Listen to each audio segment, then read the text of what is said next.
Socofe est une jeune société coopérative qui est dans la transformation du manioc. Donc nous transformons le manioc en pâte de manioc que chez nous ici en Côte d'Ivoire on appelle placali. Voilà. Et puis nous transformons aussi le gari, nous faisons aussi le gari, le rouge et le blanc. Pour l'instant, ce sont seulement ces produits-là que nous faisons. Nous faisons la qualité et nous conditionnons dans des pots.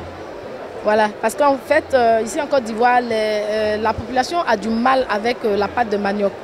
Ils n'arrivent pas à consommer la pâte de manioc parce qu'ils trouvent que c'est pas propre.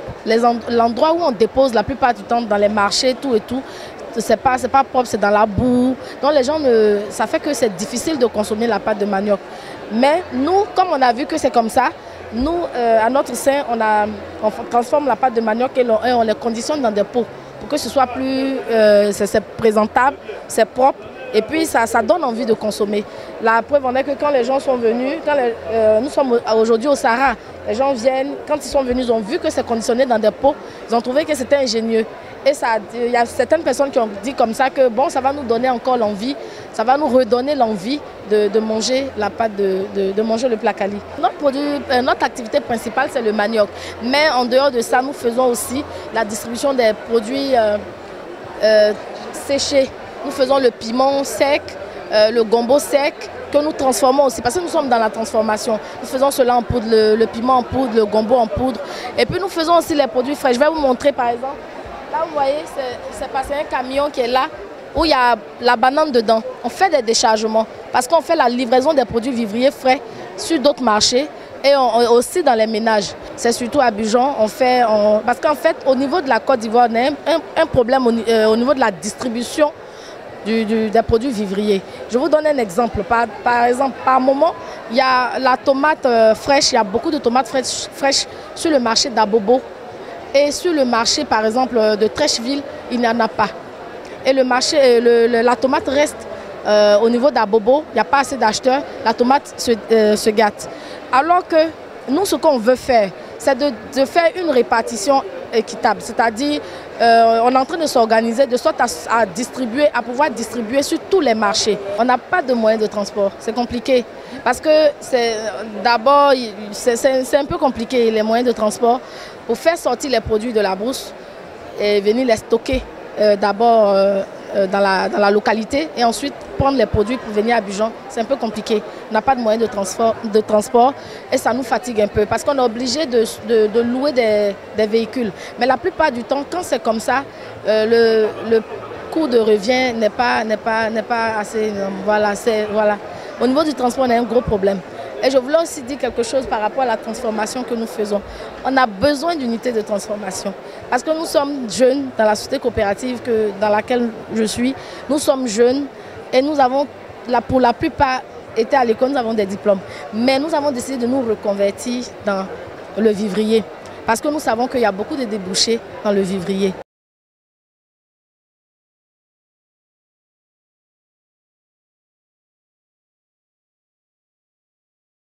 On arrive aujourd'hui en Côte d'Ivoire à proposer des produits cosmétiques dérivés du beurre de karité.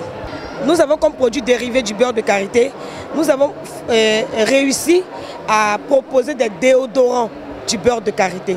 Ce qui n'a jamais existé en Côte d'Ivoire, c'est une première. On a l'habitude de voir des déodorants à base de produits venant de l'extérieur. Et aujourd'hui en Afrique, vous savez que le beurre de karité, on le retrouve seulement que dans 19 pays africains. C'est un produit purement Afrique noire, du sud du Sénégal au nord de la Somalie. Et donc toutes ces femmes aujourd'hui ont compris qu'il faut avoir une valeur ajoutée. C'est-à-dire ne plus exporter le produit brut, mais fabriquer des produits dérivés du beurre de karité. Donc là, nous avons un déodorant qui a une très belle senteur. Nous avons crème de massage qui est là. Nous avons la pommade pour les cheveux. Voilà. Il n'y a pas de produits additifs? Non, les produits additifs qui sont dedans, ce sont des produits locaux. Je vais vous donner un exemple. Moi, dans ma région, dans le Bunkani, j'ai la poudre de néré, j'ai la poudre de baobab en abondance, j'ai la poudre de feuilles de Nîmes, j'ai la poudre de feuilles de baobab, j'ai des essences chez moi qui viennent des écorces, des plantes. C'est ce que j'utilise pour faire, par exemple, mon savon, pour faire ma pommade de cheveux, pour faire ma crème de massage, pour faire mes savons, pour faire ma bougie. Hein? C'est une bougie. Ça c'est une bougie. Ouais, c'est une bougie. Quand vous l'allumez, ça fond. Et quand ça fond, vous avez de l'huile. Il y a la senteur qui prend la maison, qui parfume la maison, et l'huile qui est là qui sert de massage. Le beurre de karité a toujours été utilisé dans le monde pour l'industrie cosmétique. Mais avant d'être utilisé pour l'industrie cosmétique, c'est une denrée alimentaire. Le beurre de karité brut qui sort de la production des régions là, c'est une denrée alimentaire. C'est pour ça que c'est utilisé dans l'industrie du chocolat. En remplacement, le beurre devient une matière grasse en remplacement du beurre de cacao. Donc c'est une denrée alimentaire utilisée pour les grillades avant de devenir une crème utilisée dans l'industrie cosmétique. Voilà, donc aujourd'hui, la filière karité se porte bien en Côte d'Ivoire parce que ça regroupe les 9 régions productrices du karité. Une région n'est pas laissée pour compte. Ce sont plus de 10 000 femmes réparties dans ces 9 régions qui y travaillent nuit et jour. Donc ces femmes, il fallait que nous arrivions à produire des dérivés pour qu'elles puissent vivre décemment de leur travail. C'est les femmes qui le font depuis belle lurette, depuis des décennies. Elles travaillent de manière artisanale, avec les mains. Elles sont mordues par des serpents dans la brousse. Il faut signaler que le beurre de karité est un arbre sauvage. Maintenant, les recherches sont en train de domestiquer l'arbre. Le Bénin a réussi, le Ghana est en train de faire sa phase de... les tests, le Burkina aussi est en train de faire. Donc ça peut dire que les recherches sont en train d'avancer. Pas encore en Côte d'Ivoire.